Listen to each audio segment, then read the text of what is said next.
नमस्कार मित्रांनो, तर स्वागत आहे तुमचं आपल्या एका नवीन ब्लॉग मध्ये. तर आज होता आपल्या गणपती बाप्पांचा महाप्रसाद. मग काय लगे आलो आपल्या जुन्या घरी. चहा प्यायला नाही लागलाय पवन भाऊ.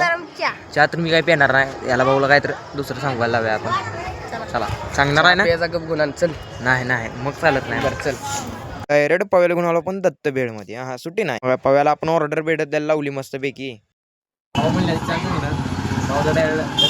कॉफी आणि बिअर खायला तू काय घेतले सांग रे. आपण ड्रिंक वेळ घेतली, स्पेशल वेळ घेतल्या भावाला खड्ड्यात टाकला.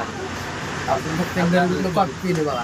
मग काय आली तेवढ्यात आपली बेळ आणि कॉफी. मग काय घेऊन टाकली लगेच. पण त्या कॉफीवर काळं काळं काय होतं ती मला समजत नव्हतं. म्हणलं जाऊ दे, आपल्याला काय करायचं आहे, आपण फक्त प्यायचं काम करू. कसं वाटतं तुला महाप्रसाद आहे? एकच नंबर. अध्यक्ष आहे आमचं मंडळाचं, जुबिनार कोण सुद्धा मंडळ चा अध्यक्ष. आम्ही उपाध्यक्ष.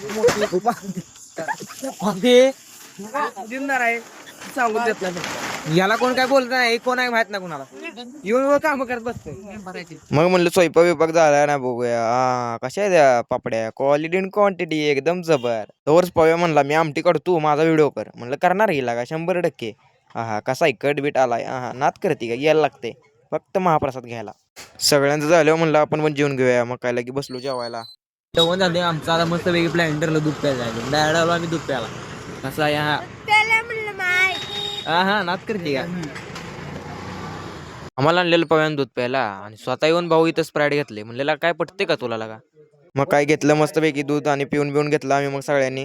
मग काय दूध बीत पिऊन आम्ही सगळेजण निघालो आपापल्या घरी. तर तुम्हाला आजचा ब्लॉग आवडला असल्यास आपल्या चॅनलला लाईक व सबस्क्राईब करून घ्या.